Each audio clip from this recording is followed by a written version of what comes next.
Hello everyone, कैसे हैं आप लोग। आशा करता हूं आप लोग आरडीवी क्लासेस की इन प्रैक्टिकल क्लासेस को एंजॉय कर रहे होंगे। दोस्तों, आज की जो हमारी क्लास है that is the class number 4 of GST practical course under RDV. दोस्तों, लास्ट क्लास में हम लोगों ने बात करी थी कुछ बेसिक कॉन्सेप्ट ऑफ जीएसटी को लेकर, वैट के सिस्टम को लेकर, जीएसटी से पहले हमारे देश में क्या कानून थे, जीएसटी के बाद हमारे देश में कौन कौन से टैक्सेस लॉ हो गए और जीएसटी में क्या आपको प्रॉब्लम आ रही थी, जीएसटी आने के बाद उस प्रॉब्लम को कैसे टेकअप किया गया। ये सारी बातें हमने अभी तक के डिस्कशन में की थी। आज की क्लास में मैं आपके साथ जो डिस्कशन करूंगा वो एक इंपॉर्टेंट एस्पेक्ट पर करूंगा। ऑल्दो आज की क्लास भी लीगल प्रोविजन पर रहेगी, थ्योरेटिकल एस्पेक्ट्स पर रहेगी, बट आज की क्लास में जो हम चीज समझेंगे वो हमारे आने वाले जीएसटी की प्रैक्टिकल लाइफ के लिए बहुत जरूरी है। आज की क्लास में मैं आपके साथ बात करूंगा मीनिंग ऑफ सप्लाई के बारे में। दोस्तों, अभी हमने देखा जीएसटी जो लगता है वो सप्लाई पर लगता है। इसका मतलब अगर आप कोई सप्लाई करते हैं तो आपको जीएसटी पे करना होता है। तो अगर सप्लाई नहीं होगी तो जीएसटी की बातें भी नहीं होंगी, सप्लाई होगी तो जीएसटी भी होगा। तो ऐसे में हमारे लिए समझना जरूरी हो जाता है कि सप्लाई का मतलब क्या लिया जाएगा, what is the meaning of supply. अब सप्लाई का मतलब क्या लिया जाएगा, इसके लिए हमें लॉ में जाना पड़ेगा और लॉ हमें बताएगा कि सप्लाई का मीनिंग क्या होगा। तो आइए आज की इस क्लास में मैं आपको यही बताने वाला हूं, what is the meaning of supply, मतलब किसे सप्लाई माना जाएगा और किसे सप्लाई नहीं माना जाएगा। सप्लाई माना जाएगा तो जीएसटी होगा और सप्लाई नहीं माना जाएगा तो जीएसटी भी नहीं होगा। आइएगा दोस्तों, आज की इस क्लास को करते हैं स्टार्ट, समझते हैं मीनिंग ऑफ सप्लाई। आइएगा दोस्तों, डिस्कशन करते हैं स्टार्ट मीनिंग ऑफ सप्लाई से रिलेटेड। तो सबसे पहले मीनिंग ऑफ सप्लाई की अगर मैं आपसे बात करूं तो यहां पर जो जनरल मीनिंग निकल के आता है सप्लाई का, that is the supply is a to give something to someone. अगर आप किसी को कुछ दे रहे हैं, अगर आप किसी को कुछ दे रहे हैं तो उसे माना जाएगा सप्लाई दी है। लेकिन हर चीज जो आप दे रहे हैं किसी को उसे सप्लाई नहीं माना जाएगा। इसका मतलब यह हुआ दोस्तों कि सप्लाई में जो सबसे इंपॉर्टेंट एस्पेक्ट है वो है देना, लेकिन हर वो चीज जो दे दी जाए उसको हम सप्लाई नहीं कहेंगे। जैसे मान लीजिए मैंने आपको एजुकेशन प्रोवाइड करी, मैंने आपको पढ़ाया तो मैंने आपको दी एजुकेशन, इसे माना जाएगा सप्लाई क्योंकि ये मैंने आपको कुछ दिया है। लेकिन अगर यही मैंने आपको लोन दिया, मान लीजिए यही मैंने आपको पैसे उधार दिए, तो क्या इसे भी सप्लाई माना जाएगा? The answer is no. अब आप कहेंगे सर यहां भी तो आप दे ही रहे हैं हमें कुछ, लेकिन इसे सप्लाई नहीं माना जाएगा क्योंकि लॉ में लिखा है हर वो चीज जो दी जाए सप्लाई नहीं मानी जाएगी, लेकिन सप्लाई का मतलब वो जो दिया जाएगा। तो अगर किसी ने किसी को कुछ दिया, it may become supply, it may not become supply. उसे सप्लाई माना जा भी सकता है और उसे सप्लाई माना नहीं भी जा सकता है। ये तो डिपेंड करता है आगे की डेफिनेशंस एंड आगे के मीनिंग के बेसिस पर कि सप्लाई का मतलब क्या होगा। तो यहां पर जो जनरल मतलब है सप्लाई का, लॉ कह रहा है जनरल मतलब है कुछ देना, लेकिन हर वो चीज जो दे दी जाए, but everything which is being given is not a supply. तो हर वो चीज जो दे दी जाए वो सप्लाई जरूरी नहीं है कि मानी ही जाएगी अंडर जीएसटी। आइए दोस्तों, सप्लाई को समझने के लिए हमें एक छोटा सा एक घर पूरा करना पड़ेगा, मतलब हमें एक फैमिली पूरी करनी पड़ेगी। अगर हम इस फैमिली को पूरा कर लेते हैं और इसमें हर फैमिली मेंबर एक साथ बैठकर काम करता है तो उसको हम कहेंगे सप्लाई। मतलब आज की इस क्लास में आप देखिएगा, अगर कहीं पर भी कोई भी एक परिवार का सदस्य गायब रहेगा तो हम कहेंगे कि यह सप्लाई नहीं है, लेकिन अगर परिवार के चारों सदस्य मिलकर बैठकर एक साथ बैठेंगे तो उसे हम कहेंगे कि हाँ ये सप्लाई है। तो एलिमेंट ऑफ द सप्लाई एक परिवार है, एक घर है और इस घर के 4 मेंबर हैं। कौन कौन है वो 4 मेंबर? सबसे पहला मेंबर है इस परिवार का बिजनेस। इसका मतलब अगर बिजनेस है तो ये एक एलिमेंट पूरा हो गया। अब हम सप्लाई को पढ़ने जा रहे हैं तो हमने पहला एलिमेंट पूरा किया बिजनेस का। अगर बिजनेस है तो सप्लाई की तरफ हम चल रहे हैं। अभी आप बिल्कुल मत सोचिएगा कि ये बिजनेस क्या है, इसके बारे में सारी if and buts technical points जितने भी हैं वो मैं डिस्कस करूंगा, बट अभी तो मैं केवल आपको परिवार के इन सदस्यों से एक इंट्रोडक्शन करवा रहा हूं कि ये जो 4 सदस्य हैं वो कौन कौन हैं। तो पहला सदस्य है बिजनेस, और जो दूसरा मेंबर है फैमिली का वो या तो गुड्स है या सर्विस है, या दोनों में से कोई भी एक या दोनों हो सकते हैं। तो यहां पर गुड्स या फिर सर्विस या दोनों भी हो सकते हैं। तो इन दोनों को माना जा रहा है एक फैमिली मेंबर, मतलब ये हमारा एक मेंबर हो गया, ये हमारे दूसरे मेंबर हो गए। एंड सिमिलरली दोस्तों ये जो कंसीडरेशन है ये हमारे इस फैमिली का तीसरा करेक्टर रहेगा, इसका मतलब तीसरा पार्ट रहेगा। एंड जो फोर्थ करेक्टर है इस फैमिली में वो पर्सन है। अब मैं आपको फिर से एक बार बता दूं, अगर आप किसी चीज को सप्लाई डिक्लेयर करना चाहते हैं, whether that will be supply और नॉट, मतलब क्या वो चीज सप्लाई बनेगी या नहीं बनेगी, तो उसके लिए आपको पहले इन चारों लोगों को एक साथ बैठाना पड़ेगा। अगर ये चारों लोग एक साथ मिल जाएं, अगर आपको लगे कि हाँ ये चारों लोग एक साथ मिलकर काम कर रहे हैं और उस पूरे परिवार में चारों लोग मौजूद हैं, तो आप उस परिवार को कहेंगे कि अब ये सप्लाई है। पहला है सदस्य बिजनेस, आपके बिजनेस का होना बहुत जरूरी है। दूसरा सदस्य है गुड्स या सर्विस, या तो गुड्स या सर्विस का होना बहुत जरूरी है। और तीसरे नंबर पर है कंसीडरेशन, जो गुड्स और सर्विस बिजनेस में हो रही है उसका कंसीडरेशन होना बहुत जरूरी है। एंड फोर्थ नंबर पर है दोस्तों पर्सन, पर्सन का ही होना बहुत जरूरी है। तो अगर ये चारों लोग मिलकर बैठेंगे तो उस केस में हम ये कहेंगे कि हां अब ये सप्लाई है। और अगर इन चारों में से एक भी एलिमेंट मिसिंग हो गया, फॉर एग्जाम्पल बिजनेस मौजूद नहीं है, बिजनेस है लेकिन गुड्स या सर्विस नहीं है, गुड्स या सर्विस है लेकिन कंसिडरेशन नहीं है, कंसिडरेशन है लेकिन पर्सन नहीं है, तो वहां पर आपकी सप्लाई नहीं बनाई जाएगी। और ध्यान रखिएगा, अगर सप्लाई है तो जीएसटी है, सप्लाई नहीं तो जीएसटी भी नहीं आएगा। तो जीएसटी लगाने के लिए सप्लाई का होना बहुत जरूरी है, और सप्लाई बनने के लिए इन चारों लोगों का मिलना बहुत जरूरी है। अगर इन चारों में से कुछ भी गायब है तो वो सप्लाई नहीं बनाई जाएगी। तो दोस्तों आज की क्लास में मैं आपको क्या कराऊंगा, मैं आपको बिजनेस के बारे में बातें बताऊंगा कि बिजनेस का मतलब क्या होगा। मैं आपको गुड्स और सर्विस के बारे में कुछ समझाऊंगा, गुड्स और सर्विस का में क्या डिफरेंस होगा, कंसिडरेशन का मतलब क्या होगा और पर्सन का मतलब क्या होगा। और फिर हम कुछ एग्जाम्पल्स देखेंगे जहां पर आपको बताना है कि क्या यह सप्लाई माना जाएगा या सप्लाई नहीं माना जाएगा। और फिर मैं आपको इन चारों परिवार के सदस्यों के थ्रू बताऊंगा कि बताइए कि यह सप्लाई है या नहीं है। आइए सबसे पहले हम बात कर रहे हैं बिजनेस की, कि बिजनेस का मतलब क्या होगा।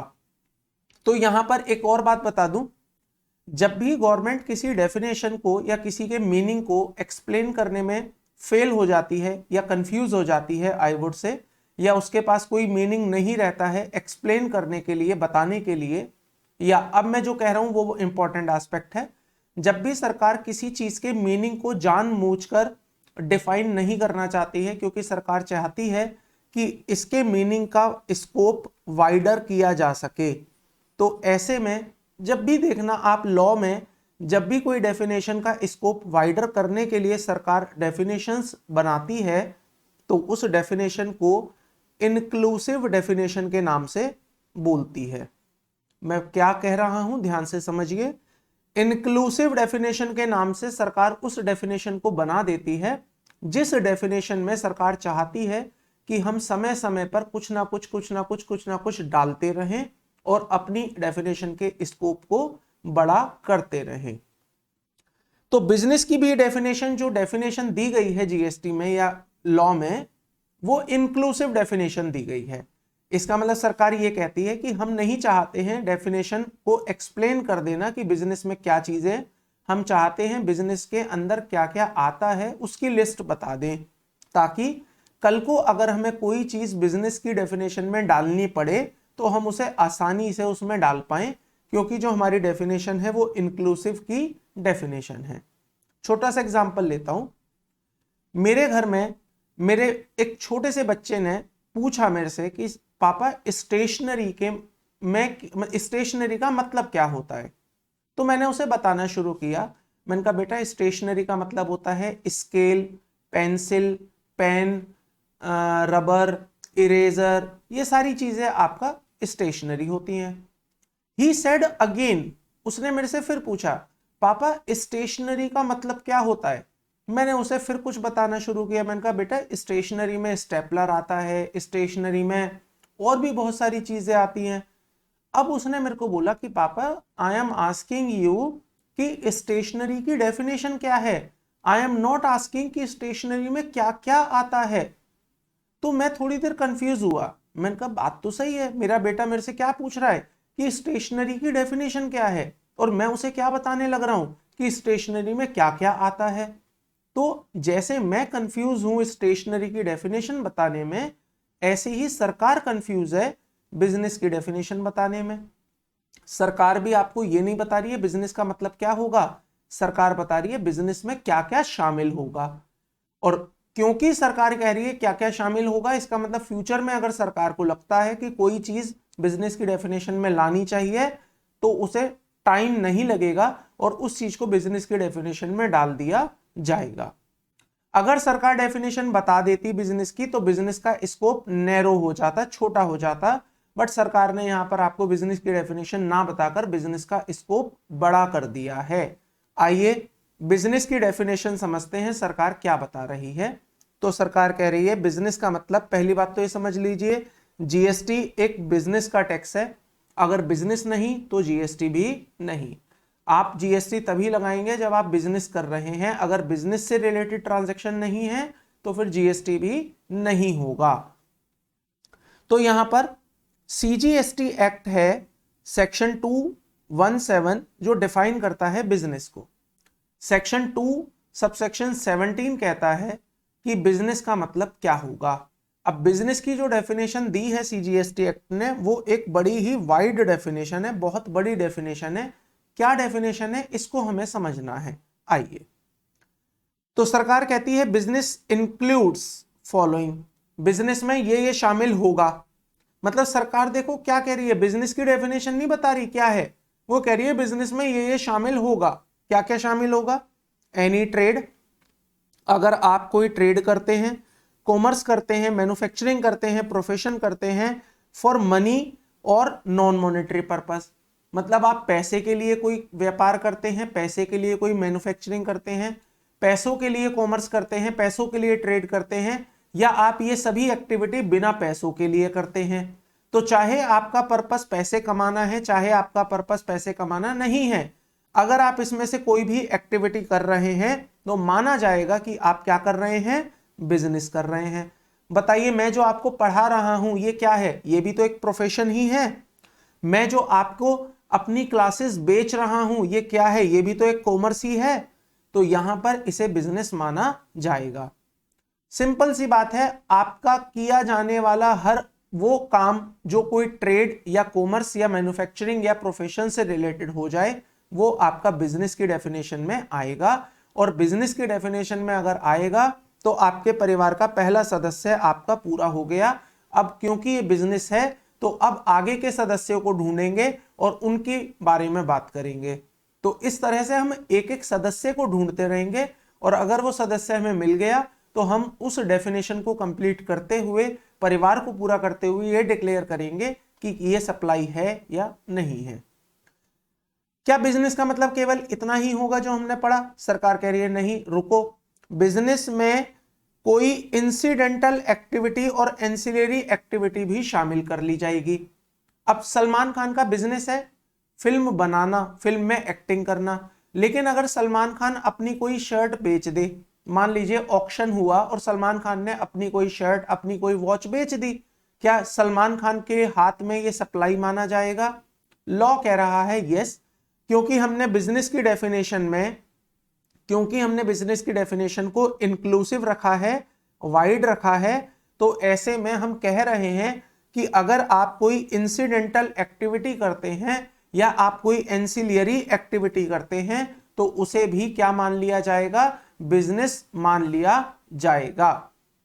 अगेन मेरा पॉइंट है, मैंने अपने ऑफिस की चेयर्स बेच दी, बताइए क्या ये बिजनेस माना जाएगा? द आंसर इज यस, ये बिजनेस माना जाएगा।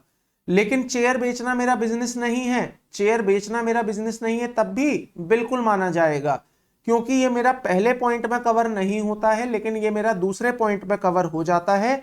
एनी इंसिडेंटल और ancillary activity, because of that मेरे जो ऑफिस की चेयर हैं वो मेरी इंसिडेंटल या एंसिलियरी एक्टिविटीज में कवर होगी, तो ये मेरा बिजनेस क्या कैटेगरी में या बिजनेस की डेफिनेशन में कवर हो जाएगा। दोस्तों, अगर आपने बिजनेस की एक्टिविटी को चाहे एक बार किया हो, चाहे आपने उसे बार बार किया हो, इसका मतलब एक बार करने से या बार बार करने से नहीं डिसाइड होगा कि ये बिजनेस है। आपका एक्टिविटी बिजनेस एक्टिविटी बन जाएगा, भले ही आपने उसे एक बार किया है, भले ही आपने उसे बार बार किया है।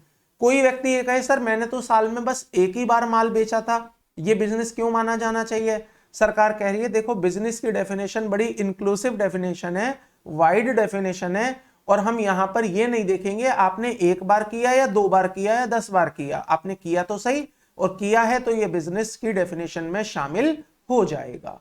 तो दोस्तों अगेन मैं रिपीट कर रहा हूं, आप कोई भी अगर प्रोफेशन करते हैं, बिजनेस करते हैं, एनी एक्टिविटी करते हैं ऑफ मैन्युफैक्चरिंग और ट्रेड, तो उसको बिजनेस की डेफिनेशन में डाला गया है, बिजनेस माना जाएगा। अगर आप कोई इंसिडेंटल या एंसिलियरी एक्टिविटी करते हैं, उसको भी बिजनेस की डेफिनेशन में इंक्लूड किया गया है, बिजनेस माना जाएगा।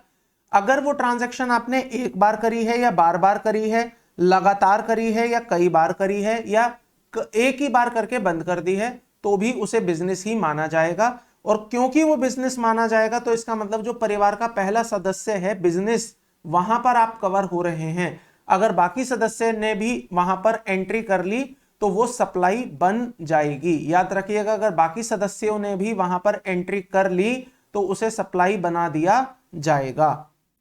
आइएगा बिजनेस में और भी चीजें समझते हैं। बिजनेस का मतलब केवल रॉ मटेरियल या स्टॉक से नहीं होगा, बिजनेस का मतलब केवल सर्विस से नहीं होगा, बिजनेस का मतलब होगा चाहे वो आपकी रॉ मटेरियल है, चाहे वर्क इन प्रोग्रेस है, चाहे वो स्टॉक है, चाहे वो कैपिटल गुड्स है, चाहे वो नॉन कैपिटल गुड्स है, या चाहे वो सर्विसेज है। तो supply of goods including the capital goods and services business की डेफिनेशन में शामिल कर लिया जाएगा। तो अगर आपने अपनी कैपिटल गुड्स बेची हैं, अगर आपने अपनी नॉर्मल गुड्स बेची हैं, अगर आपने अपनी सर्विसेज बेची हैं, तो इसको बिजनेस मान लिया जाएगा। और क्योंकि बिजनेस मान लिया जाएगा और बाकी सदस्यों ने भी अपना अपना काम पूरा कर दिया, तो वो सप्लाई बन जाएगा। इसका मतलब नॉर्मल गुड्स में ही काम करेंगे तो ही बिजनेस होगा? नहीं, अगर आप कैपिटल गुड्स में भी काम करते हैं तो भी वो बिजनेस माना जाएगा, और बिजनेस माना जाएगा तो सप्लाई भी बन जाएगा, अगर बाकी कंडीशन भी मेरी पूरी हो जाती है तो। अगर आप मान लीजिए किसी क्लब में मेंबरशिप लेते हैं, तो आप वहां पर क्या करते हैं? आप पैसे देते हैं या कभी कभी नहीं भी देते हैं। क्लब वाला आपको क्या करता है? एंट्री देता है, उस क्लब की मेंबरशिप देता है, और उस क्लब के अंदर जो फैसिलिटीज हैं उन फैसिलिटीज को यूज करने की परमिशन देता है। तो क्या इसे भी बिजनेस माना जाएगा? द आंसर इज यस, इसको भी बिजनेस माना जाएगा। So any provision of facilities to a member of club, association etcetera, it is treated as business.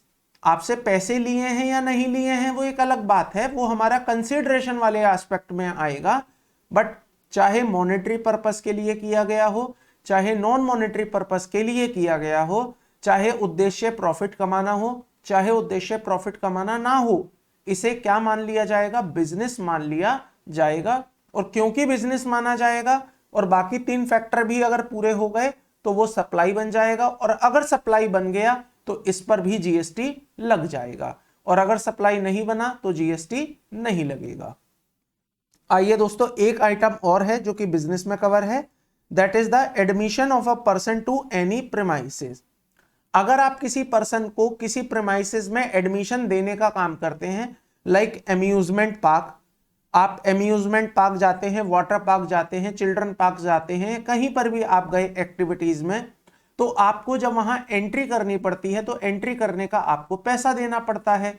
तो जो आपको पर्सन ये फैसिलिटीज दे रहा है, जो आपको वहां पर एडमिशन दे रहा है, टिकट दे रहा है, और एडमिशन दे रहा है इसलिए ताकि वहां पर आप फैसिलिटीज को यूज कर पाए, एंजॉय कर पाए, तो क्या इसे बिजनेस माना जाएगा?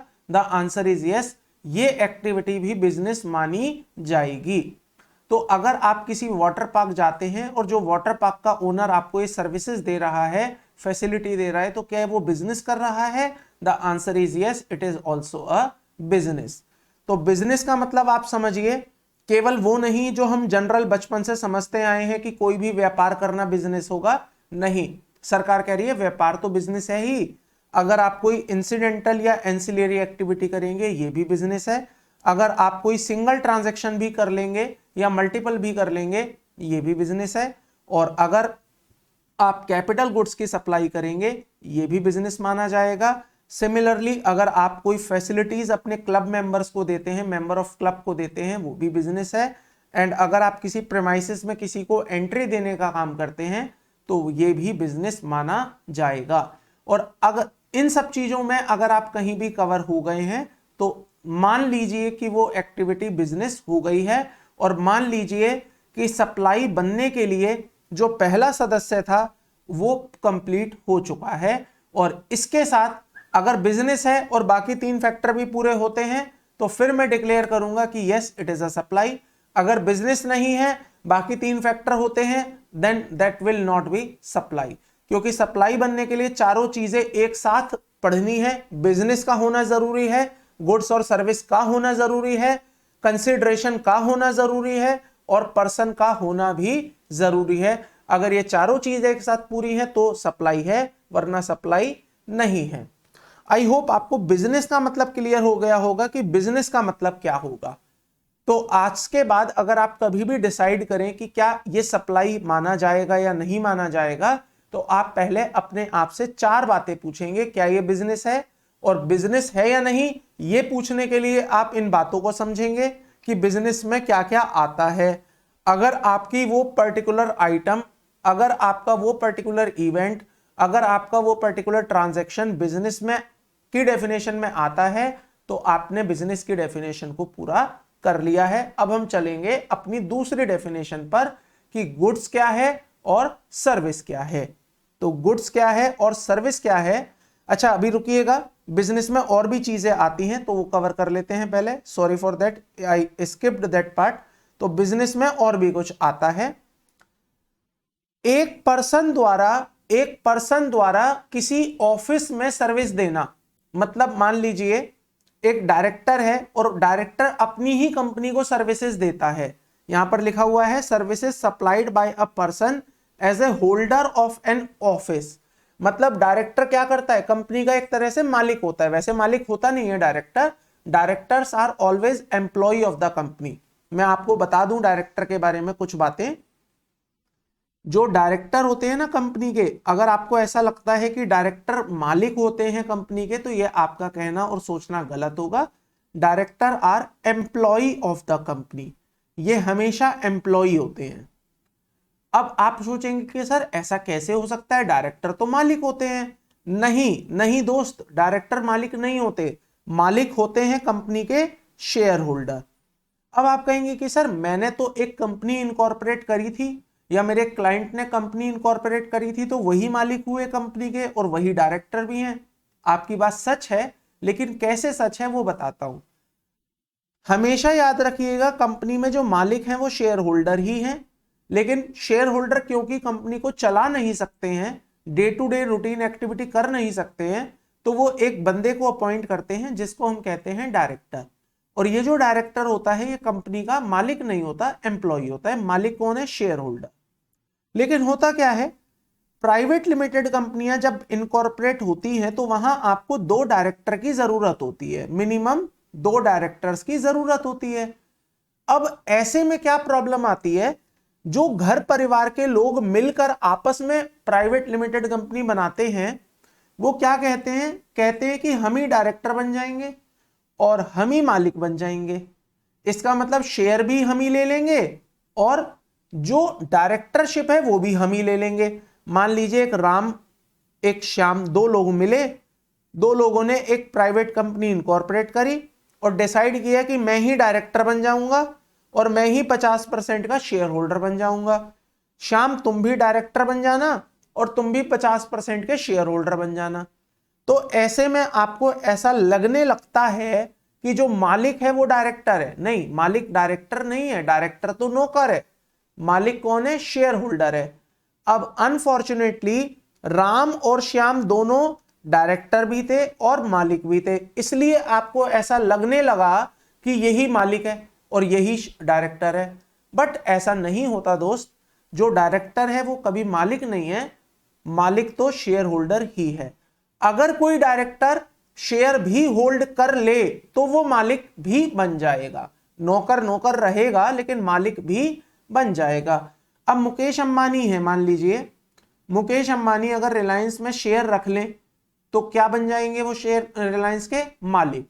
लेकिन Mukesh Ambani as a director भी तो रिलायंस में काम कर रहे हैं, तो एज ए डायरेक्टर वो वहां से क्या उठा रहे हैं? सैलरी।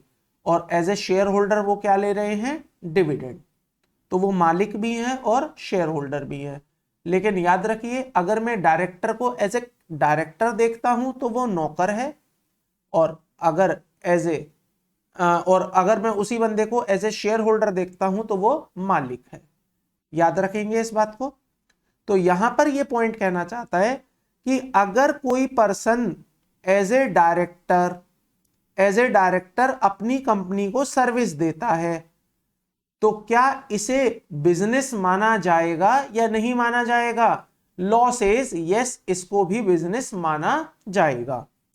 सो अगर कोई भी person means a director due to his professional skill get an office of the directorship in a company, तो इसको भी बिजनेस मान लिया जाएगा, क्योंकि उसके पास प्रोफेशनल स्किल्स हैं और वो होल्डर बन गया है किसका? एक ऑफिस का। ऑफिस का मतलब उस कंपनी को अब वो चलाएगा, तो इसको भी बिजनेस एक्टिविटी में कंसीडर किया जाएगा।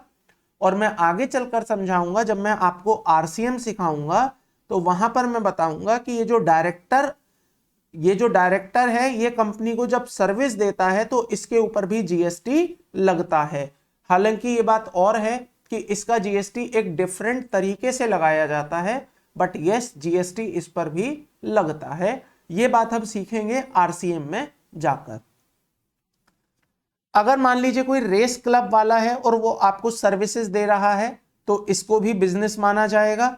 और बिजनेस मानने का मतलब है कि अगर बिजनेस वाला एलिमेंट पूरा हो गया और बाकी 3 एलिमेंट पूरे हो गए तो ये सप्लाई बन जाएगी, और ये सप्लाई अगर बन गई तो इस पर जीएसटी लग जाएगा।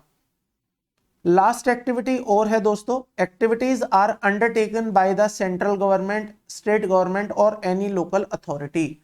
तो अगर कोई एक्टिविटी सेंट्रल गवर्नमेंट परफॉर्म कर रही है, अगर कोई एक्टिविटी स्टेट गवर्नमेंट या लोकल अथॉरिटी परफॉर्म कर रही है तो उसको भी बिजनेस माना जाएगा।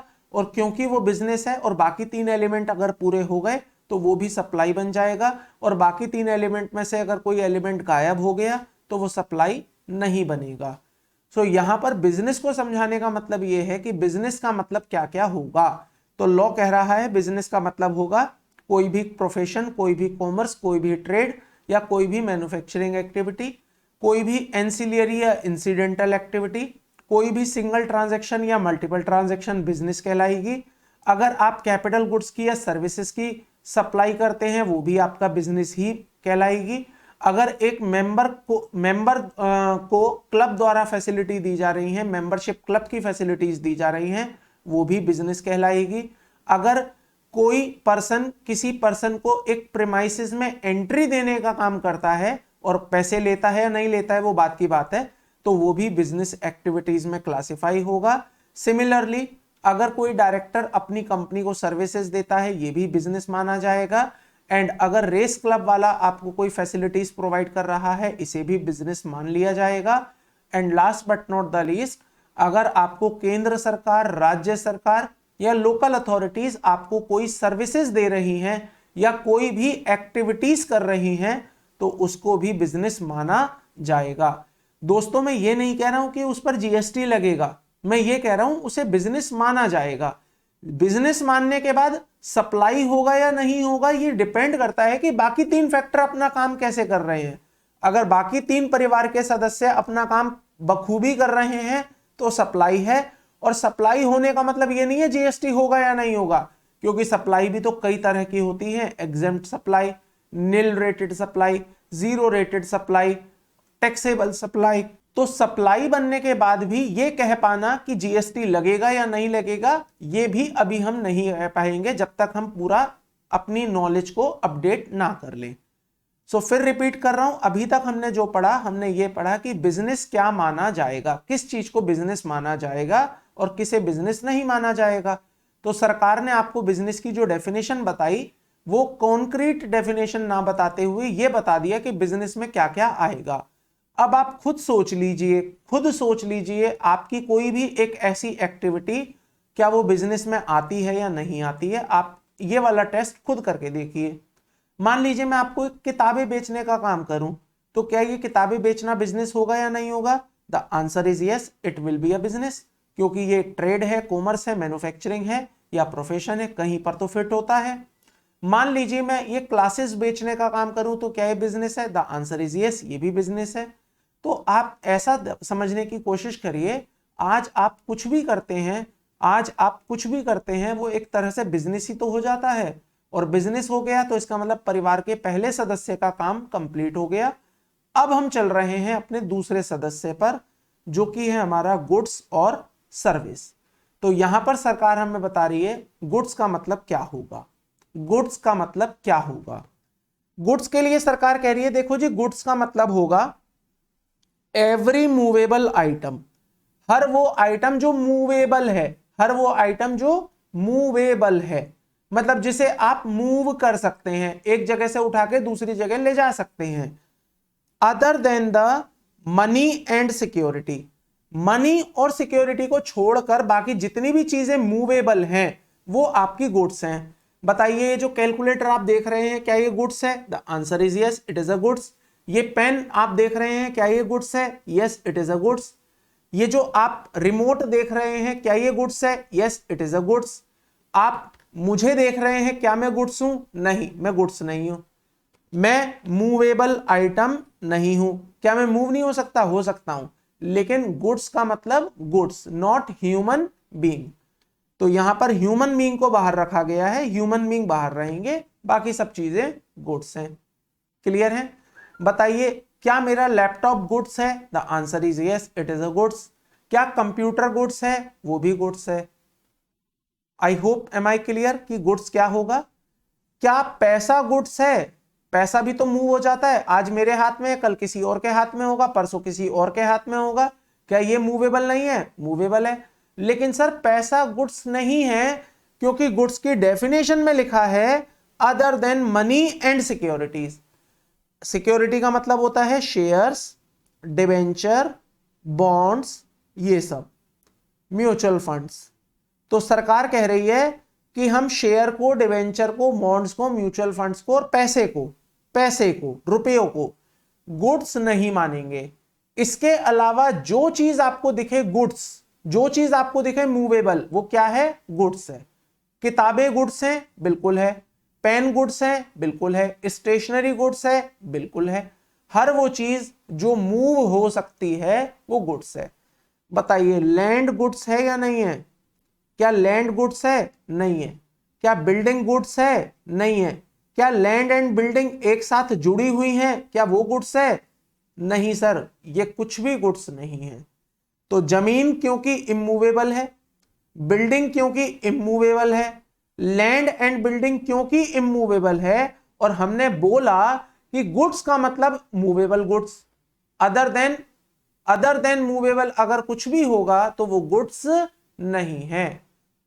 दोस्तों, गुड्स में शामिल होगा any actionable claims, growing crop and grass.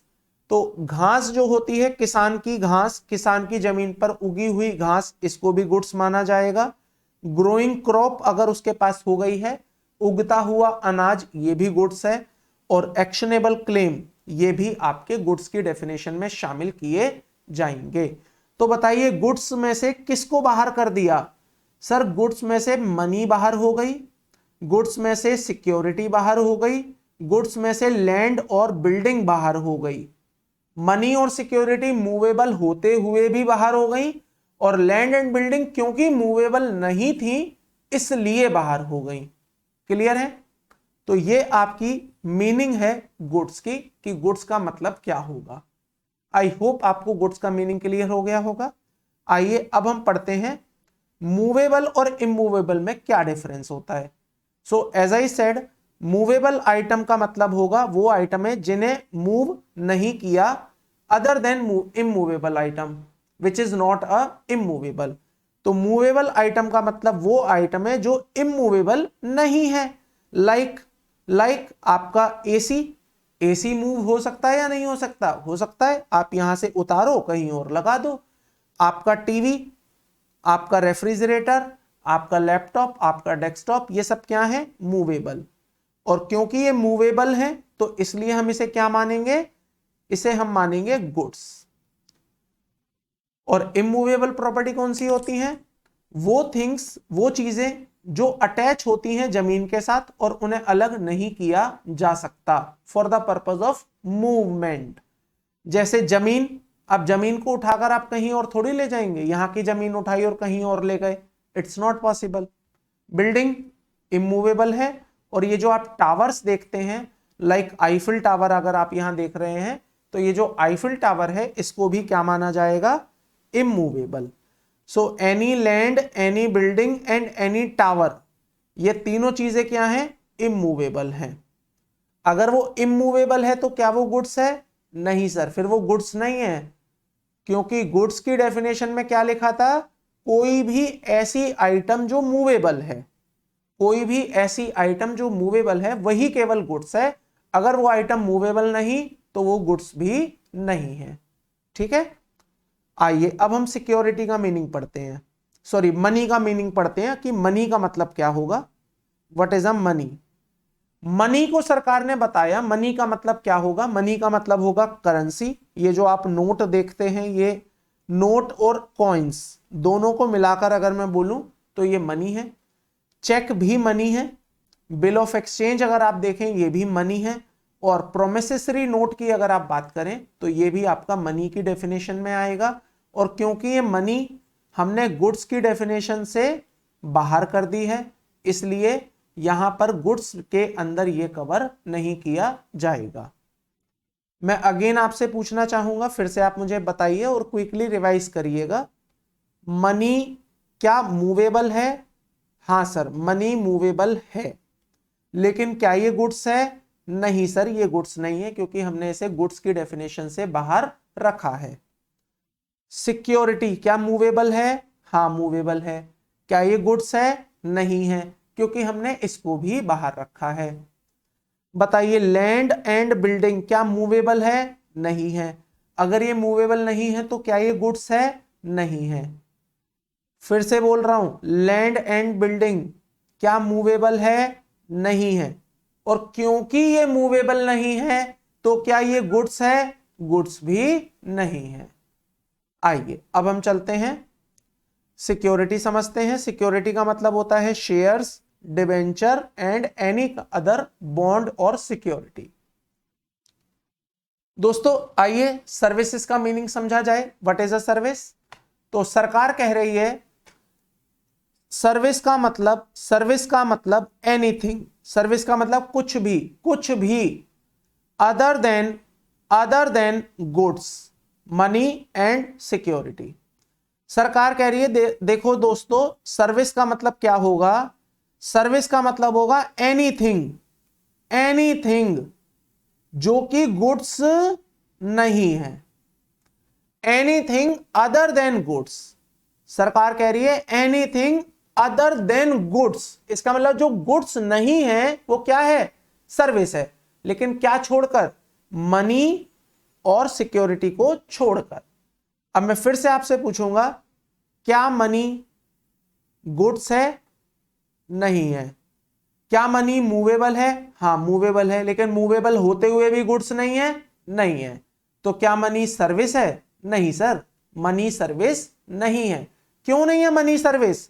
क्योंकि मनी के लिए लिखा हुआ है सर्विस का मतलब एनीथिंग, सब कुछ आ जाएगा, लेकिन क्या नहीं आएगा? मनी नहीं आएगा और सिक्योरिटी नहीं आएगा। और जिस चीज को आपने गुड्स कह दिया वो नहीं आएगा। फिर से बोल रहा हूं, सर्विस का मतलब हर वो चीज जो गुड्स नहीं है, हर वो चीज जो मनी नहीं है, और हर वो चीज जो सिक्योरिटी नहीं है, वो क्या है? वो सॉरी, सिक्योरिटी नहीं है, वो क्या है? सर्विस है।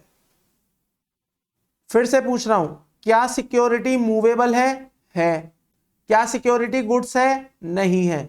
अगर गुड्स नहीं है तो क्या ये सर्विस है? नहीं है। क्या लैंड एंड बिल्डिंग मूवेबल है? नहीं है। क्या मूवेबल नहीं होने से ये गुड्स बन जाएगी? नहीं बनेगी। अब लॉ कहता है कि जो गुड्स नहीं है, जो गुड्स नहीं है वो सर्विस है। तो बताइए, क्या लैंड एंड बिल्डिंग सर्विस है? The answer is yes, land and building service है। क्योंकि लॉ कह रहा है सर्विस का मतलब हर वो चीज जो गुड्स नहीं है, और लैंड एंड बिल्डिंग अभी डिसाइड किया मैंने गुड्स नहीं है, तो क्योंकि ये गुड्स नहीं है तो ये क्या है? सर्विस है। देखिए analysis, as per the meaning dealing in land building and tower is covered under the services because they are other than goods, they are other than movable goods। तो क्योंकि भाइयों और बहनों लैंड एंड बिल्डिंग मूवेबल नहीं है, इसलिए goods नहीं है, और क्योंकि ये गुड्स नहीं है तो इसे क्या मानेंगे? सर्विस मानेंगे, क्योंकि सर्विस में लिखा है हर वो चीज जो गुड्स नहीं है। तो जो चीज गुड्स नहीं है वो क्या है? वो सर्विस है। और लैंड एंड बिल्डिंग गुड्स नहीं है, इसलिए क्या है? सर्विस है। याद रखेंगे आप इस बात को जी। आइए, हमारे परिवार का एक सदस्य कंप्लीट हो जाता है। परिवार के 4 सदस्य थे। पहला सदस्य था बिजनेस का होना जरूरी है, दूसरा गुड्स या सर्विस का होना बहुत जरूरी है, तीसरा कंसीडरेशन होना जरूरी है, और चौथा पर्सन का होना बहुत जरूरी है। अगर ये 4 सदस्य एक साथ पूरे होते हैं तो आप कहेंगे कि हां ये सप्लाई है, और अगर ये चारों में से कोई भी गायब हो गया तो फिर वो सप्लाई नहीं है। सप्लाई नहीं तो जीएसटी भी नहीं है। तो हमने बिजनेस वाला एलिमेंट यहां पर कंप्लीट कर लिया है कि बिजनेस क्या होता है। हमने गुड्स और सर्विस का एलिमेंट कंप्लीट कर लिया है कि गुड्स और सर्विस क्या होती है। आइए अब हम बात करते हैं कंसीडरेशन की, कि कंसीडरेशन का मतलब क्या होता है। अच्छा, कंसीडरेशन का मतलब होता है पैसे का लेन देन। कंसीडरेशन का मतलब होता है पैसे का लेन देन, पैसा लिया या दिया। मैंने आपको सर्विस दी, मैंने आपको माल दिया, आपने मुझे पैसा दिया, तो ये बन जाता है कंसीडरेशन। और पर्सन का मतलब पहले बता दूं, कंसीडरेशन से पहले बता दूं, पर्सन का मतलब होता है जो आप इनकम टैक्स में पढ़ते हैं। पर्सन का मतलब इंडिविजुअल, पर्सन का मतलब कंपनी, पर्सन का मतलब firm, HUF, AOP, BOI, local authority and partnership firm. तो जो पर्सन आप इनकम टैक्स में पढ़ते हैं ना, वही पर्सन यहां लिखा हुआ है। पर्सन का मतलब इंडिविजुअल होगा, पर्सन का मतलब ये सब लोग इसमें शामिल हो जाएंगे। तो अगर कोई व्यक्ति बिजनेस कर रहा है, अगर कोई व्यक्ति गुड्स और सर्विस का बिजनेस कर रहा है, अगर कोई व्यक्ति कंसीडरेशन के बदले अपनी गुड्स और सर्विसेज दे रहा है, और जिसको दे रहा है और जो दे रहा है वो बिजनेस है, वो सॉरी पर्सन है, तो यहां पर चारों सदस्य पूरे हो गए, और अब उसे हम कहेंगे कि ये सप्लाई बन गई। मैं फिर से रिपीट कर रहा हूं, बात को ध्यान से सुनिएगा। अगर कोई पर्सन बिजनेस कर रहा है, गुड्स या सर्विस का कर रहा है, पैसे के लेन देन के लिए कर रहा है या पैसे का लेन देन हो रहा है, और जो पर्सन बिजनेस कर रहा है, जो व्यक्ति बिजनेस कर रहा है वो एक पर्सन है, या जिसके साथ वो बिजनेस कर रहा है वो एक पर्सन है, तो ऐसे में माना जाएगा कि आपने चारों सदस्यों को एक साथ बैठा दिया है, और जब चारों सदस्य एक साथ बैठ जाएंगे तो वो बन जाएगी सप्लाई, और अगर एक भी गायब हुआ तो नहीं बनेगी सप्लाई। आइए आप मुझे एक एग्जाम्पल के थ्रू बताने का प्रयास करेंगे कि क्या ये सप्लाई है या नहीं। मैं एक दिन अपने घर से ऑफिस जा रहा था। मैं एक दिन अपने घर से ऑफिस जा रहा था। मैं रेड लाइट पर रुका एंड रेड लाइट पर एक बेगर आया मेरे पास, भिखारी आया मेरे पास। कहता है साहब मैं आपकी गाड़ी का शीशा साफ कर दूं। मैंने उसे कोई जवाब नहीं दिया, मैं चुप बैठा रहा। लेकिन फिर भी उसने मेरे बिना कहे या मेरे बिना बोले या मेरे बिना मना किए उसने मेरी गाड़ी का शीशा साफ कर दिया, क्लीन कर दिया कपड़े से। उसने शीशा इतने अच्छे तरीके से साफ किया कि मेरा दिल खुश हुआ और मैंने उसे उठाकर 10,000 रुपए दे दिए। मैंने कहा ले, आज मैं बड़ा खुश हूं, तूने मेरा शीशा साफ किया, बदले में मैं तेरे को जा 10,000 रुपए देता हूं। अब आपको यह बताना है कि भिखारी द्वारा, बेगर द्वारा जो मुझे सर्विस दी गई, क्या यह सर्विस सप्लाई है या नहीं है। देखिए मैं फिर बोल रहा हूं आपको, सप्लाई बनाने के लिए आप ये हमेशा याद रखिए कि परिवार के चारों सदस्य अगर एक साथ मिलकर बैठेंगे तभी सप्लाई बनेगी। अगर चारों में से कोई गायब है तो सप्लाई नहीं बनेगी। तो अब ये 4 एलिमेंट कौन कौन से हैं, ध्यान से सुनिए। पहला आप कह रहे हैं सर बिजनेस, तो बताइए क्या भिखारी का बिजनेस है शीशे साफ करना? The answer is yes. भिखारी पूरे दिन क्या करता है? भीख मांगना, गाड़ी साफ कर देना, शीशे साफ कर देना, शूज पॉलिश कर देना, यही तो सब काम है उसके। तो ये उसका बिजनेस है। और बिजनेस का मतलब ये नहीं है कि दुकान होगी तभी बिजनेस होगा। बिजनेस का मतलब क्या था? घर से करो, दुकान से करो, ऑनलाइन करो, ऑफलाइन करो, एक बार करो, बार बार करो, जानबूझकर करो, अनजाने से करो, सब बिजनेस ही तो है। तो भिखारी का ये बिजनेस है। चलो हमने एक बात तो पूरी कर ली कि हां सर ये भिखारी का बिजनेस है। दूसरा परिवार का सदस्य कौन है? गुड्स और सर्विस। तो बताइए भिखारी द्वारा जो मेरे गाड़ी के शीशे साफ करने का मेरे को एक फैसिलिटी दी गई, इसे आप क्या मानेंगे? गुड्स मानेंगे या सर्विस मानेंगे? सर ऑब्वियसली ये सर्विस है, क्योंकि यहां पर आपको सेवा मिली है, सामान थोड़ी मिला है, सेवा मिली है। तो चलो आपका ये वाला एलिमेंट पूरा हो गया, ये सर्विसेज हैं। अब आप तीसरे एलिमेंट पर पहुंचे, कंसीडरेशन। कंसीडरेशन का होना जरूरी है। तो बताइए क्या मेरे इस एग्जाम्पल में कंसीडरेशन है? क्या भिखारी को पैसे मिले हैं? यस, भिखारी को 10,000 रुपए मिले हैं शीशा साफ करने के। तो क्या कंसीडरेशन वाला एलिमेंट पूरा हो गया? पता नहीं हुआ या नहीं, मैं फिलहाल लिख दे रहा हूं कि यहां पर कंसीडरेशन वाला फैक्टर देखेंगे अभी क्या करना है। क्या ये फैसिलिटी, क्या ये सर्विस एक पर्सन द्वारा दूसरे पर्सन को प्रोवाइड की गई है? द आंसर इज यस, एक पर्सन द्वारा प्रोवाइड की गई है। तो पर्सन वाला एलिमेंट भी पूरा हो गया। बताइए क्या चारों एलिमेंट पूरे हो गए हैं? आपको ऐसा लगेगा मेरे दोस्त, ऐसा लगेगा आपको कि हाँ ये चारों एलिमेंट पूरे हो गए हैं, बट रुकिए, यहां पर कंसीडरेशन वाला एलिमेंट मिसिंग है। मिसिंग। और अगर ये मिसिंग है तो ये सप्लाई नहीं है। मैं यहां लिख रहा हूं ये सप्लाई नहीं है।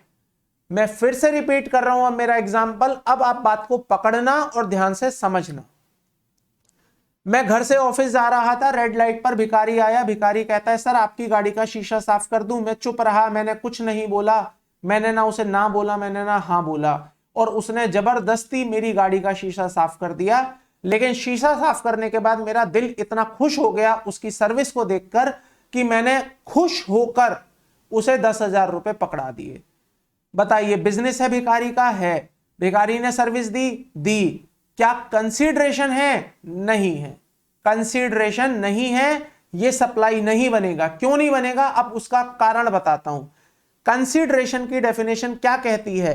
कंसीडरेशन की डेफिनेशन कहती है समथिंग इन रिटर्न, कुछ बदले में दिया हो। तो दिया तो है सर आपने पैसे, उसने आपका शीशा साफ किया, आपने उसे पैसे दिए। रुको जरा, it may be in cash और इन काइंड।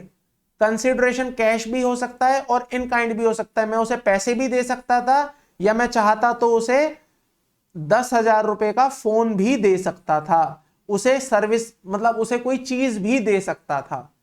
बस क्या ये कंसिडरेशन है? नहीं, रुको जरा, there must be a counter obligation. ये है इंपॉर्टेंट एस्पेक्ट कंसिडरेशन का, there must be a counter obligation. इसका मतलब क्या है कि मैं भी काउंटर ऑब्लिगेशन दे रहा हूं उस काम को करने के लिए, कंसिडरेशन के लिए। क्या मैंने भिखारी को बोला था भिखारी शीशा साफ करो मैं तुम्हें पैसे दूंगा? मैंने ऐसा नहीं बोला था। इसका मतलब वो मेरा शीशा साफ कर रहा है, उसके बाद मैं पैसे दे रहा हूं या नहीं दे रहा हूं, it is not my counter obligation. ये मेरे ऊपर कोई जिम्मेदारी नहीं है, ये मेरी मर्जी है। मैं चाहूं तो दे सकता हूं, मैं चाहूं तो ना भी दूं। लेकिन अगर मैं उससे कह रहा हूं कि भाई मेरी गाड़ी साफ कर दे, मेरा शीशा साफ कर दे, तो उसके बाद मेरी मजबूरी है कि मैं उसे पैसे दूंगा, क्योंकि मैंने बोला है उसको कि तुम मेरा यह काम कर दो। इसका मतलब there is a counter obligation. पहले वाले केस में जहां पर वो खुद अपनी मर्जी से शीशा साफ कर रहा है, and I have not given any counter obligation कि मैं आपको पैसे दूंगा, वहां सप्लाई नहीं बनेगा। लेकिन ऑन दी अदर हैंड जब मैं भिखारी को कह रहा हूं भाई शीशा साफ कर दो और मैं तुम्हें पैसे दूंगा, तो मेरी काउंटर ऑब्लिगेशन है, और इस वाले केस में सप्लाई बनेगी, पहले वाले केस में सप्लाई नहीं बनेगी। पहले वाले केस में सप्लाई क्यों नहीं बनेगी? क्योंकि पहले वाले केस में एक सदस्य मिस है, और वो सदस्य कौन सा मिसिंग है? कंसीडरेशन। और कंसीडरेशन की 3 कंडीशन है।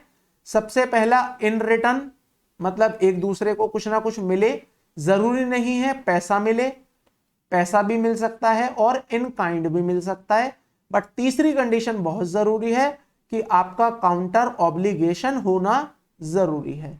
अगर काउंटर ऑब्लिगेशन नहीं है तो समझ लीजिए सप्लाई नहीं बनेगी, कंसिडरेशन नहीं बनेगा और सप्लाई नहीं बनेगी। आई होप आपको कंसिडरेशन वाला पार्ट क्लियर है। पर्सन का मतलब मैंने आपको बता ही दिया है कि पर्सन का मतलब नेचुरल पर्सन, और वो पर्सन जो आर्टिफिशियली बनाए जाते हैं, और वो जो डिस्टिंक्ट पर्सन होते हैं। तो नेचुरल पर्सन का मतलब ये जो एक आदमी आप देख रहे हैं ये नेचुरल पर्सन है। सिमिलरली अगर कोई वुमेन आ जाएगी तो वो भी नेचुरल पर्सन ही में ही काउंट होगी। और आर्टिफिशियल पर्सन होते हैं जिन्हें एक्चुअली में बर्थ दिया जाता है बाय लॉ, मतलब जिनका जन्म होता है लॉ के द्वारा, कानून के द्वारा।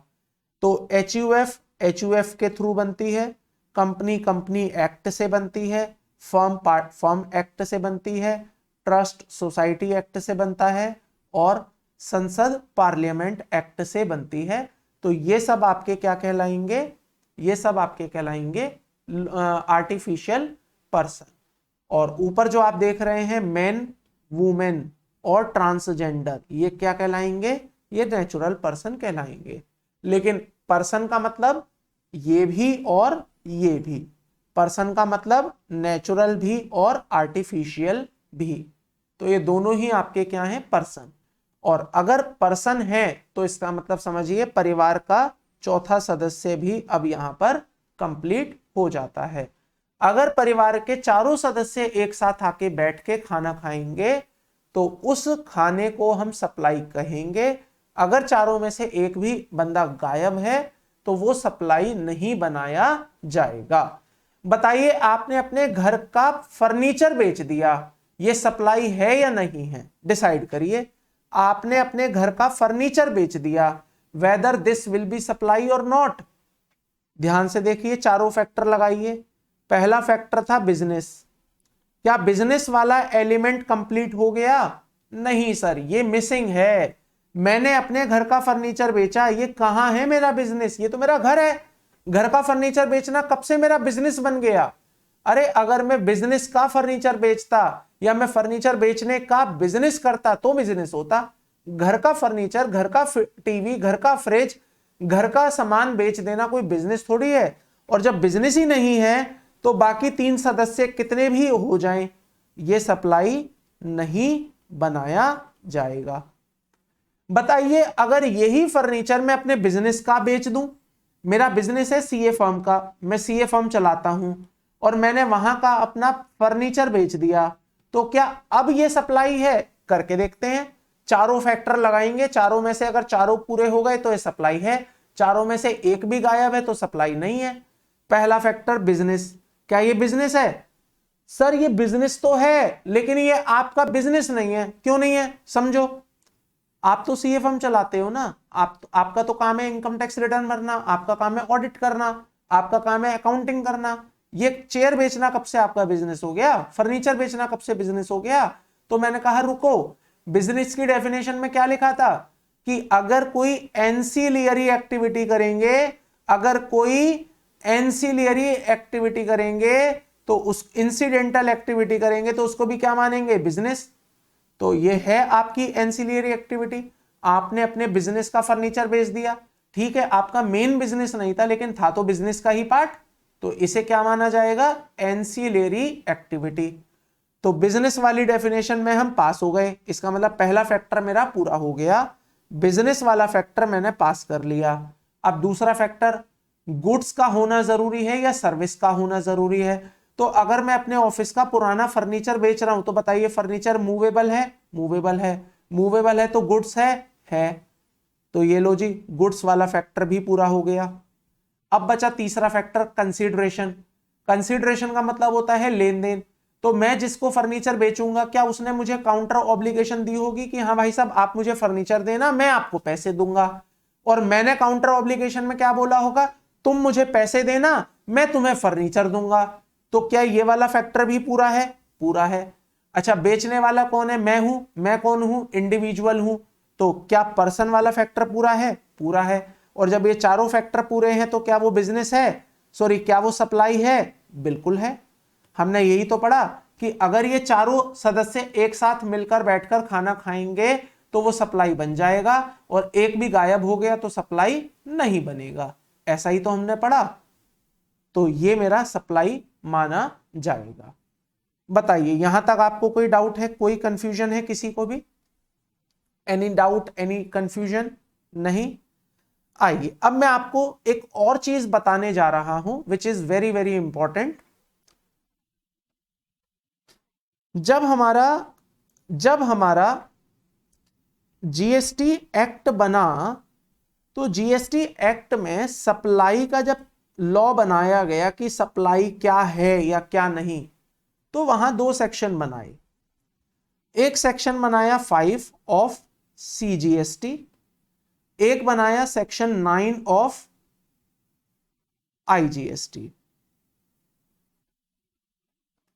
ठीक है, sorry 5 of IGST and 9 of CGST. इसमें बताया गया, ध्यान से सुनिए, इसमें यह बताया गया कि जीएसटी लगेगा ऑन सप्लाई। इसका मतलब अगर सप्लाई हुई तो जीएसटी होगा और सप्लाई नहीं हुई तो जीएसटी भी नहीं होगा। तो जीएसटी किस पर लगेगा? सप्लाई पर लगेगा। सप्लाई हुई तो जीएसटी लगेगा और सप्लाई नहीं तो जीएसटी भी नहीं लगेगा।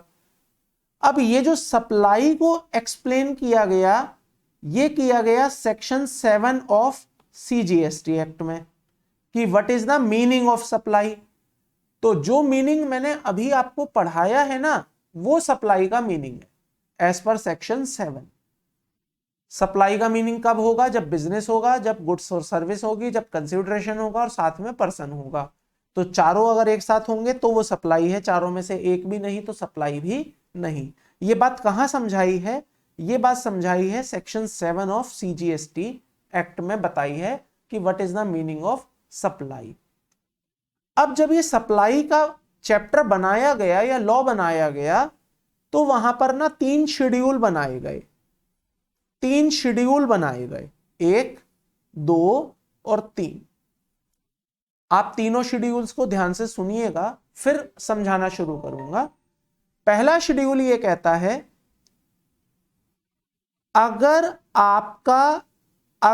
आपका कोई एक्टिविटी परफॉर्म होगा जहां पर बिजनेस है, गुड्स या सर्विस है, कंसीडरेशन है और लास्ट क्या था? पर्सन है, तो वो सप्लाई है ही, इसमें तो कोई डाउट नहीं है। मैं क्या बोल रहा हूं आपको कि अगर आपके परिवार के चारों सदस्य मौजूद हैं तो वो सप्लाई है ही, इसमें तो कोई डाउट ही नहीं है।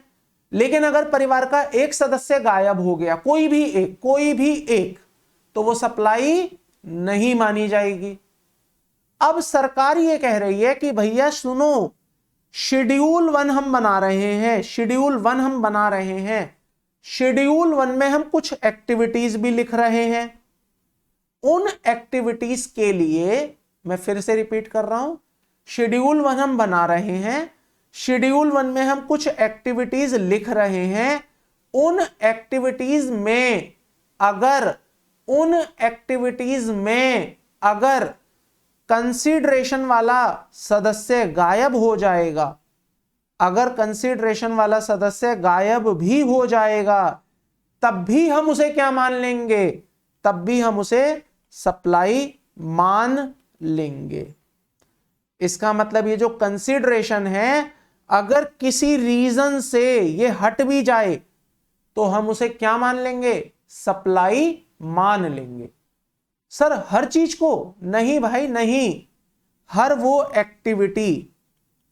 वो एक्टिविटी जो कि मेंशन है, कहां पर मेंशन है?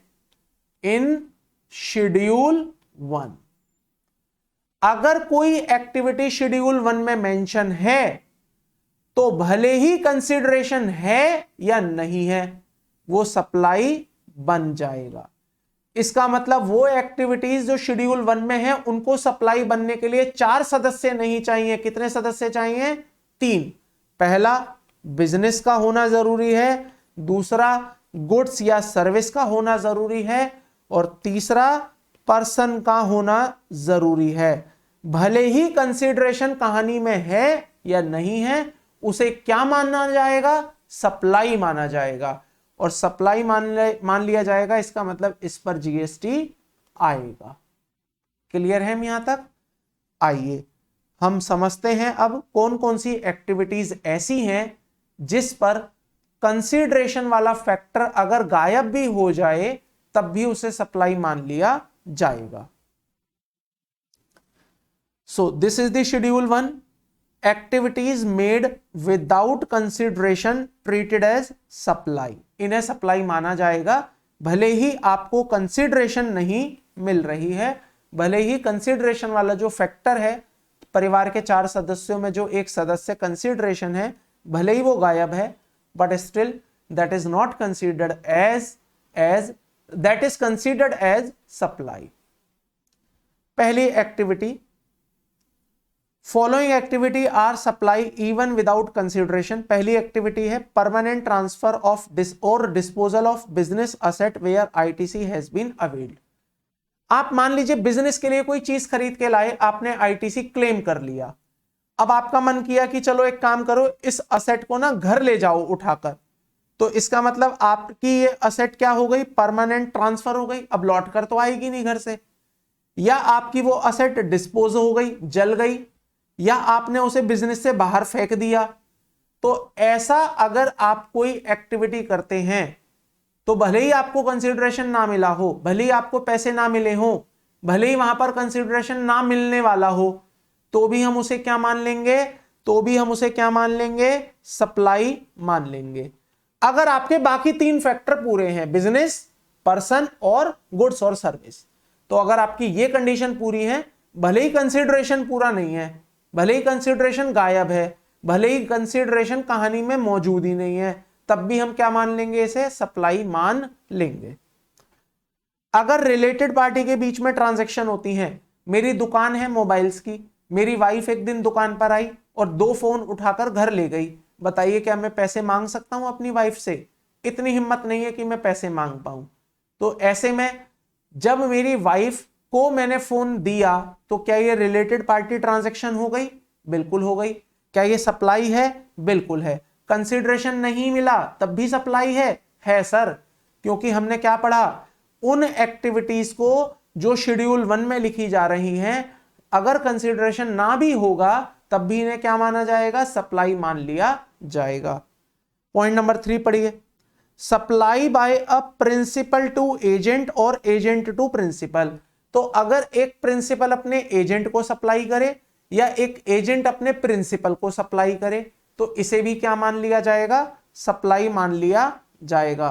सर कंसिडरेशन ना हो तब भी मान लिया जाएगा? द आंसर इज यस, तब भी मान लिया जाएगा, क्योंकि ये कहां लिखी है? शेड्यूल 1 में लिखी हैं। तो दोस्तों ये वो 3 आइटमें हैं, या ये वो 3 एक्टिविटीज मैं कह सकता हूं जो शेड्यूल 1 में लिखी गई हैं। और इन एक्टिविटीज पर आपको खास ध्यान रखना है कि अगर कंसीडरेशन वाला फैक्टर गायब भी हो जाए तब भी आपको उसे सप्लाई मानना पड़ेगा, क्योंकि ये शेड्यूल 1 में लिखी है और शेड्यूल 1 कहता है कि अगर कंसीडरेशन ना भी हो, गायब भी हो जाए, तब भी ये सप्लाई बन जाएगा। आइए दोस्तों अब हम चल रहे हैं शेड्यूल 2 पर। तो जैसा कि मैंने आपको बताया 3 शेड्यूल बने। शेड्यूल 1 ऐसे ही बना शेड्यूल 2। शेड्यूल 2 ये नहीं कहता कि हम सप्लाई मानेंगे या नहीं मानेंगे। शेड्यूल 2 आपकी हेल्प करता है ये आइडेंटिफाई करने में कि कोई चीज गुड्स है या सर्विस है। मतलब आपने कोई सप्लाई करी तो उस सप्लाई को गुड्स की सप्लाई माने या उसे सर्विस की सप्लाई माने, ये आइडेंटिफाई करने में आपकी हेल्प करेगा। तो शेड्यूल 2 ये बताएगा कि क्या चीज की सप्लाई, इस चीज की सप्लाई क्या गुड्स की सप्लाई है या सर्विस की सप्लाई है। सर क्या फर्क पड़ता है इस बात से कि ये गुड्स की सप्लाई है सर्विस की सप्लाई है? बहुत फर्क पड़ता है। देखिए गुड्स के केस में HSN काम करता है, ये आगे सिखाऊंगा आपको, और सर्विस के केस में SAC काम करता है। तो गुड्स के केस में HSN है, सर्विस के केस में SAC है। इसका मतलब लॉ इन दोनों को अलग अलग मानता है, तभी तो इनके नाम अलग हैं। और जब लॉ इन्हें अलग मानता है तो क्या मैं अलग नहीं मानूं? मानना पड़ेगा। तो शेड्यूल 2 आपको कुछ ऐसी एक्टिविटीज बताएगा दोस्तों, शेड्यूल 2 आपको कुछ ऐसी एक्टिविटी बताएगा जिसे क्लासिफाई करने में हो सकता है आप कंफ्यूज हो जाएं, लेकिन शेड्यूल 2 कह रहा है कि भाई साहब मैं कंफ्यूज नहीं हूं, मैं आपको बता दूंगा कि ये सप्लाई ऑफ सर्विस है या सप्लाई ऑफ गुड्स है। एग्जाम्पल के लिए समझते हैं, आप कैफे कॉफी डे गए कॉफी पीने के लिए। आप कैफे कॉफी डे गए कॉफी पीने के लिए, आपने कैफे कॉफी डे में कॉफी खरीदी, बिल आया 500 रुपए का। अब बताइए ये सप्लाई है? चेक करते हैं सप्लाई है या नहीं। सप्लाई होने के लिए बिजनेस होना चाहिए, बिजनेस तो है कैफे कॉफी डे का। गुड्स या सर्विस होनी चाहिए, तो क्या कॉफी गुड्स है या सर्विस है? कुछ तो है, या तो गुड्स है या सर्विस है, कुछ तो है। क्या कंसीडरेशन है? क्या आपने कैफे कॉफी डे को बोला था आप मुझे कॉफी पिलाइए मैं आपको पैसे दूंगा? क्या कैफे कॉफी डे ने आपको बोला था आप मुझे पैसे दीजिए मैं आपको कॉफी दूंगा? इसका मतलब कंसीडरेशन है, काउंटर ऑब्लिगेशन है। क्या पर्सन है? हाँ जी पर्सन है। क्या ये चारों बातें पूरी हैं? हाँ जी पूरी हैं। तो क्या सप्लाई है? बिल्कुल है। अब समस्या यह है सप्लाई किस चीज की है, गुड्स की या सर्विस की? बताइए। अगर आप कैफे कॉफी डे जाके कॉफी पिएंगे तो इसे आप सप्लाई मानेंगे किस चीज की, गुड्स की या सर्विस की? तो यहां पर है कंफ्यूजन, मन में आ रहा है गुड्स, मन में आ रहा है सर्विस। तो यहां पर हमारी हेल्प करेगा कौन? शेड्यूल 2। शेड्यूल 2 क्या बताएगा? शेड्यूल 2 बताएगा कुछ एक्टिविटीज या कुछ ट्रांजैक्शन जिनको क्लासिफाई किया जाएगा एज ए गुड्स या एज ए सर्विस। तो ये हमें बताएगा कौन कौन सी चीजें एज ए गुड्स हैं, कौन कौन सी चीजें एज ए सर्विस है। आइए स्टार्ट करते हैं। Schedule 2 classification between the goods and services. तो यहां पर यह कह रहा है कि अगर आपका फूड सप्लाई हुआ है रेस्टोरेंट के अंदर तो उसे सप्लाई माना जाएगा सर्विस का, ना कि गुड्स का। लॉजिक दिया है यहां पर सरकार ने, सरकार कह रही है आप कैफे कॉफी डे में कॉफी पीने नहीं जाते, आप कैफे कॉफी डे में माहौल का लुत्फ उठाने जाते हैं, माहौल एंजॉय करने जाते हैं। तो ये जो माहौल है ये गुड्स नहीं है, माहौल एक सर्विस है। तो कैफे कॉफी डे ने आपको माल नहीं दिया है, सर्विस दी है, तो इसे माना जाएगा सर्विस। आपको अभी भी अगर लगे गुड्स है तो अपने मन को मार लेना, क्योंकि शेड्यूल 2 आपको फोर्सफुली कह रहा है कि भाई साहब ये गुड्स नहीं, ये तो सप्लाई ऑफ सर्विस है। ठीक है। सिमिलरली अगर आप कोई बिल्डिंग बेचते हैं और बिल्डिंग का प्री कंस्ट्रक्शन हुआ है, अभी बिल्डिंग पूरी नहीं बनी है, प्री कंस्ट्रक्शन बिल्डिंग है, मतलब अंडर कंस्ट्रक्शन बिल्डिंग है अगर, तो उस केस में उसे क्या माना जाएगा? Treated as service. क्या माना जाएगा? Treated as service. अब आप कहेंगे कि सर लैंड और बिल्डिंग को तो हमने थोड़ी देर पहले सर्विस ही माना था, तो बताने की जरूरत ही नहीं थी, ये बात तो वो तो बाय डिफॉल्ट सर्विस है। लेकिन आप नोटिस करिए यहां पर मैंने क्या लिखा है? Pre construction. अगर सर मेरी पोस्ट कंस्ट्रक्शन हो गई तो क्या वो सर्विस नहीं है? मेरी बात ध्यान से सुनिए, अगर land and building post construction हो गई तो क्या वो अब सर्विस ना बन के गुड्स बन जाएगी? नहीं, गुड्स नहीं बनेगी। गुड्स तो बन ही नहीं सकती, क्योंकि लैंड एंड बिल्डिंग क्या है? इमूवेबल है, और इमूवेबल चीज कभी भी गुड्स नहीं हो सकती। इमूवेबल तो हमेशा क्या होगी? सर्विस होगी। लेकिन सर आपने तो केवल प्री कंस्ट्रक्शन की बातें करी हैं, पोस्ट की कहां पर होगी? होल्ड करो, पोस्ट वाले का पॉइंट आगे बताऊंगा आपको, आज की ही क्लास में बताऊंगा, बट आगे बताऊंगा। तो अगर प्री कंस्ट्रक्शन है तो उसे क्या मानेंगे? सर्विस। पोस्ट है तो अभी थोड़ी देर बाद देखेंगे। अगर आपने कोई गुड्स किराए पर दी हैं, अगर आपने अपनी कोई वस्तुएं गुड्स किराए पर दे दी है किसी को, आपने अपना लैपटॉप किराए पर दिया, तो ये सर्विस माना जाएगा या गुड्स माना जाएगा? सर्विस माना जाएगा। सरकार कह रही है आपने किराए पर लैपटॉप दिया, ये सप्लाई नहीं है, ये जो किराया आ रहा है ये सप्लाई है। तो किराया तो गुड्स नहीं है ना, किराया तो एक सर्विस है, तो इसे सर्विस माना जाएगा। सिमिलरली अगर आप कोई गुड्स सेल करते हैं हायर परचेज सिस्टम पर, तो उसे गुड्स माना जाएगा। फर्क समझिएगा दोस्तों, किराए पर कोई गुड्स दी है तो सर्विस में आएगा, अगर आपने हायर परचेज पर कोई चीज बेची है तो वो गुड्स में आएगा। ठीक है। शेड्यूल 2 कहता है कुछ क्लासिफिकेशन गुड्स और सर्विस का, कंटिन्यूएशन में हम पढ़ रहे हैं इसको। Transfer of software are treated as goods. अगर सॉफ्टवेयर का ट्रांसफर होगा तो उसे गुड्स माना जाएगा, उसे सर्विस नहीं माना जाएगा। अगर ट्रांसफर होता है किसका? सॉफ्टवेयर का। आप टैली खरीदेंगे, अगर टैली, तो आपका टैली ट्रांसफर होगा, टैली कंपनी आपको टैली बेचेगी, तो टैली को क्या माना जाएगा? सर्विस या गुड्स? गुड्स माना जाएगा। आपको लगेगा कि सर ये तो गुड्स नहीं है, लेकिन कुछ नहीं कर सकते दोस्त, शेड्यूल 2 मुझे मजबूर कर रहा है ये कहने के लिए कि yes it is a goods. Work contract अगर आप किसी से करवाते हैं तो उसे सर्विस माना जाएगा, उसमें गुड्स उसको शामिल नहीं किया जाएगा। हालांकि वर्क कॉन्ट्रैक्ट की खासियत यह होती है कि वर्क कॉन्ट्रैक्ट में गुड्स और सर्विस दोनों शामिल होते हैं। गुड्स मतलब मटेरियल भी शामिल होता है, लेबर भी शामिल होती है, बट स्टिल सरकार कह रही है कि वर्क कॉन्ट्रैक्ट को हम गुड्स नहीं मानेंगे, हम इसे क्या मानेंगे? सर्विस मानेंगे। एंड सिमिलरली अगर आप किसी इमूवेबल प्रॉपर्टी को रेंट पर देते हैं, मान लीजिए आपका एक होटल है, आपका पीजी है, आपने इसे रेंट पर दे दिया किसी को, तो इसे माना जाएगा सप्लाई ऑफ सर्विस, ना कि सप्लाई ऑफ गुड्स।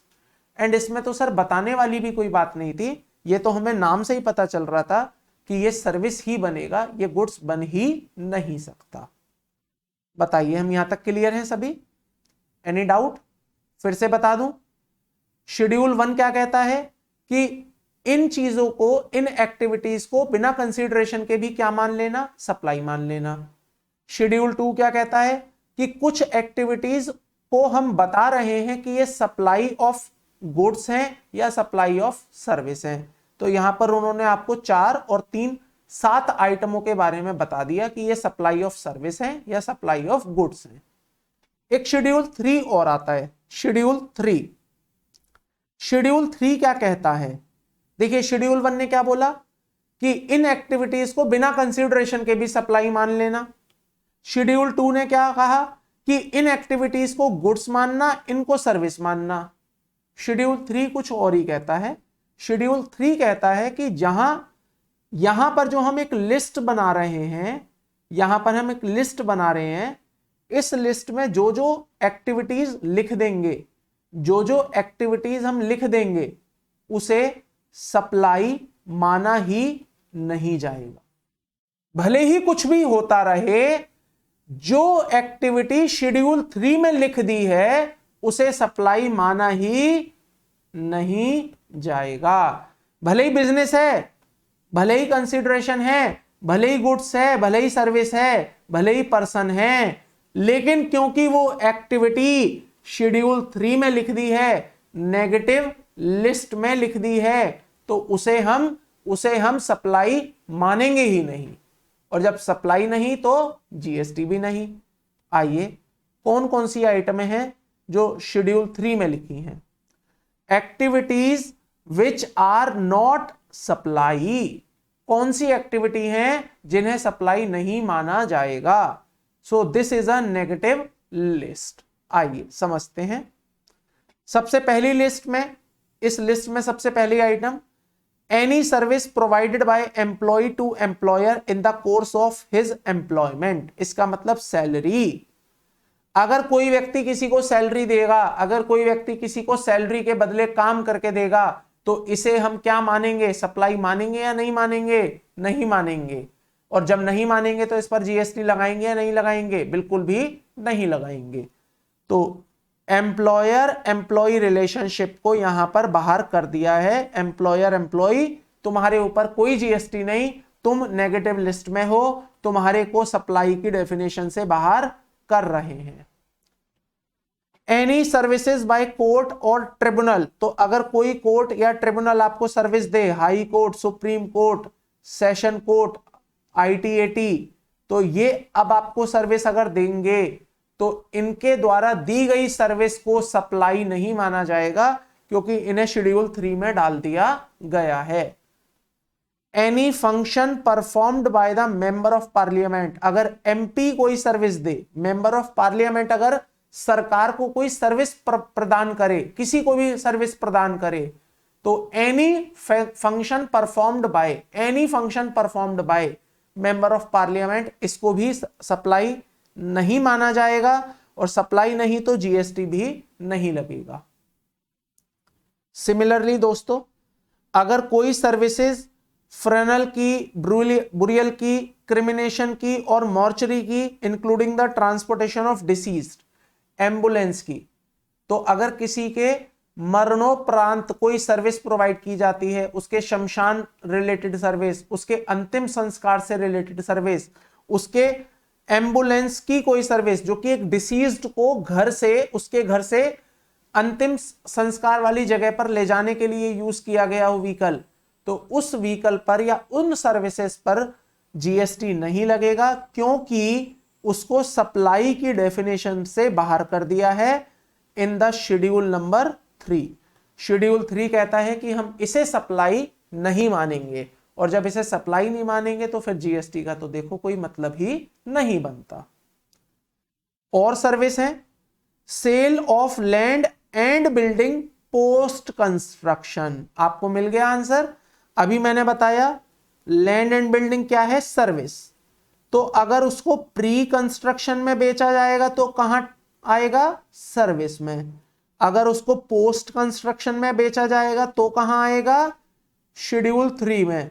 और अगर वो शेड्यूल 3 में आ गया तो इसका मतलब अगर बनी हुई बिल्डिंग खरीदेंगे, बनी बनाई बिल्डिंग खरीदेंगे, तो वहां पर क्या लगेगा, जीएसटी नहीं लगेगा। क्यों नहीं लगेगा, क्योंकि वो क्या है, वो शेड्यूल 3 के नेगेटिव लिस्ट में डाल दी है, और क्योंकि वो नेगेटिव लिस्ट में डाल दी है तो वो सप्लाई नहीं है, और क्योंकि वो सप्लाई नहीं है तो जीएसटी भी नहीं है। सिमिलरली एक्शनेबल क्लेम को बाहर रखा है शेड्यूल 3 से, मतलब शेड्यूल 3 में रखा है तो उसे बाहर रखा है किसकी मीनिंग से, सप्लाई के मीनिंग से। तो एक्शनेबल क्लेम पर भी कोई जीएसटी नहीं लगेगा, क्योंकि वो सप्लाई की डेफिनेशन से बाहर कर दिया गया है, क्योंकि उसे शेड्यूल नंबर 3 में डाल दिया गया है। लेकिन लॉटरी को, बैटिंग को और गैम्बलिंग को बाहर रखा गया है। इसका मतलब यहां पर लिखा है actionable claim other than lottery, batting and gambling. तो लॉटरी पर, बैटिंग पर और गैम्बलिंग पर जीएसटी लगेगा। क्यों लगेगा, क्योंकि वो शेड्यूल 3 में नहीं है।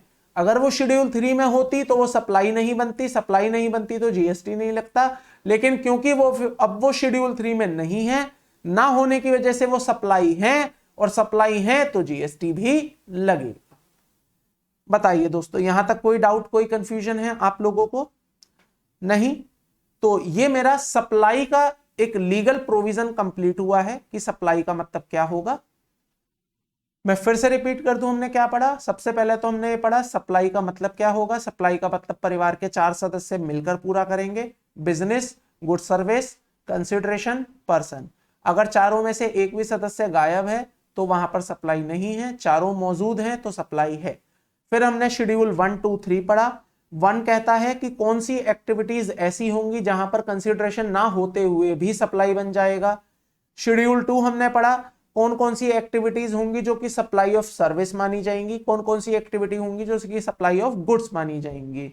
और थर्ड शेड्यूल में हमने पढ़ा कौन कौन सी ऐसी एक्टिविटी होंगी जिसको सप्लाई माना ही नहीं जाएगा।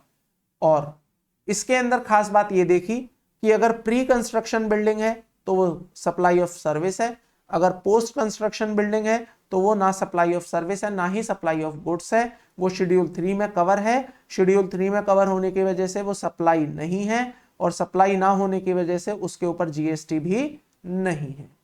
क्लियर है यहां तक? Any doubt, any confusion? नहीं? तो दोस्तों आज की इस क्लास को मैं यही रखता हूं, इतना ही रखता हूं, मीनिंग ऑफ सप्लाई तक। हम अगली क्लास में डिस्कशन कंटिन्यू करेंगे, और नेक्स्ट क्लास में मैं आपको बताऊंगा प्लेस ऑफ सप्लाई। और ये प्लेस ऑफ सप्लाई क्यों पढ़ना जरूरी है? क्योंकि इसके बेसिस पर ही मैं डिसाइड करूंगा कि मुझे आईजीएसटी लगाना है, या मुझे सीजीएसटी लगाना है, या मुझे एसजीएसटी लगाना है, या मुझे यूटीजीएसटी लगाना है। तो ये अगली क्लास में समझेंगे। आई होप आपको आज की सारी बातें क्लियर हो गई होंगी। आपका कोई भी कंफ्यूजन, कोई भी डाउट अगर है तो आप मुझे डायरेक्टली कनेक्ट करके अपनी क्वेरीज पूछ सकते हैं। आज के लिए इतना ही। आपसे मुलाकात होती है नेक्स्ट क्लास, नेक्स्ट सेशन में। Till then, thank you, bye bye.